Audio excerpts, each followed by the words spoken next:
ಭಾಳಷ್ಟು ತಪ್ಪು ಕಲ್ಪನೆಗಳಿದ್ದಾವೆ. ಮೊಹಂತಿ ಅವರನ್ನು ನಾವು ನಮ್ಮ ಹಿರಿಯ ಅಧಿಕಾರಿ ಒಬ್ಬರು DG ಲೆವೆಲ್ನವ್ರನ್ನ ಮಾಡಬೇಕು ಅಂತ ಸರ್ಕಾರ ತೀರ್ಮಾನ ಮಾಡಿತು. ಹಾಗಾಗಿ ಮೊಹಂತಿ ಅವ್ರನ್ನ ಮಾಡಿದ್ದೇವೆ. ಮೊಹಂತಿ ಅವರು ಕೇಂದ್ರ ಸರ್ಕಾರದ ಡೆಪ್ಯುಟೇಷನ್ ಮೇಲೆ ಪಟ್ಟಿಯಲ್ಲಿ ಅವ್ರ ಹೆಸರಿದೆ ಅಂತ ಹೇಳಿದ್ವಿ. ನಾವು ಇನ್ನೂ ಕೂಡ ಅದನ್ನೇನು ತೀರ್ಮಾನನೇ ತೊಗೊಂಡಿಲ್ಲ. ಡೆಪ್ಯುಟೇಷನ್ ಕಳಿಸ್ಬೇಕಾ ಬೇಡವಾ ಅದನ್ನು DPRಗೆ ಬರುತ್ತೆ, ಮುಖ್ಯಮಂತ್ರಿಗಳಿಗೆ ಬರುತ್ತೆ. ನಾವು ಯಾರೂ ಅದನ್ನೇನು ತೀರ್ಮಾನನೇ ತೊಗೊಂಡಿಲ್ಲ. ಸುಮ್ಮನೆ ಇಲ್ಲ ಸಲ್ಲದ ಪೋಸ್ಟಿಂಗ್ಗಳು ಮಾಡ್ತಾ ಇದ್ದಾರೆ.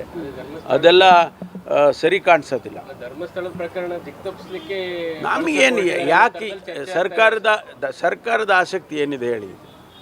ನಾವು ಇಲ್ಲಾಂದರೆ ನಾವು SIT ಯಾಕೆ ಮಾಡ್ತಾಯಿದ್ವಿ? ನಮಗೆ ಸರ್ಕಾರಕ್ಕೆ ಸತ್ಯಾಂಶ ಹೊರಗೆ ಬರಬೇಕು ಅನ್ನೋದಷ್ಟೇ ನಮಗೆ ಇರ್ತಕ್ಕಂಥದ್ದು. ಅದಕ್ಕೋಸ್ಕರ ನಾವು SITಯನ್ನು ಮಾಡಿದ್ದೇವೆ. SIT ಸಂಪೂರ್ಣ ಆಗಿ ವರದಿ ಸಲ್ಲಿಸಿದ ಮೇಲೆ ಅದರ ಸತ್ಯಾಸತ್ಯತೆಗಳು ಗೊತ್ತಾಗುತ್ತೆ. ಅಷ್ಟೇ ನಮಗೆ ಬೇಕಾಗಿರೋದು. ಸಾರ್ವಜನಿಕರಿಗೂ ಅಷ್ಟೇ ಬೇಕು ಅಂತ ಅಂದ್ಕೊಂಡಿದ್ದೇನೆ ನಾನು. ಯಾಕೆಂದರೆ ಇದರಲ್ಲಿ ಯಾವುದೇ ರಾಜಕೀಯ ಇಲ್ಲ ಮತ್ತು ಯಾವುದೇ ಯಾರನ್ನು ರಕ್ಷಣೆ ಮಾಡಬೇಕು, ಯಾರನ್ನು ಸಿಕ್ಕಿ ಹಾಕಿಸ್ಬೇಕು ಆ ಥರದ್ದು ಯಾವುದೇ ಅಜೆಂಡಾ ಸರ್ಕಾರಕ್ಕಂತೂ ಖಂಡಿತವಾಗಿ ಇಲ್ಲ.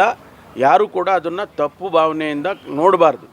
ನನ್ನ ವಿನಂತಿ ಏನು ಅಂದರೆ ನಾವು ಭಾಳ ಟ್ರಾನ್ಸ್ಪರೆಂಟಾಗಿ ಈ ಒಂದು ತನಿಖೆಯನ್ನು ಮಾಡಬೇಕು ಅಂತ ಹೇಳಿದ್ದೇವೆ. ಸರ್ಕಾರಕ್ಕಿರುವಂಥ ಅಜೆಂಡಾ ಅಷ್ಟೇ ನಮಗೆ ಟ್ರಾನ್ಸ್ಪರೆಂಟಾಗಿ ತನಿಖೆ ಆಗಬೇಕು ಅಂತ. ಏನು ನಾವು ಮಾತಾಡೋದಿಲ್ಲ.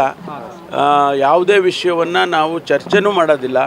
ಅದು ಸಂಪೂರ್ಣವಾಗಿ ತನಿಖೆ ಮುಗಿದು ನಮಗೆ ವರದಿ ಬರೋವರೆಗೂ ನಾವ್ಯಾರೂ ಕೂಡ ಮಾತಾಡಲೂಬಾರ್ದು.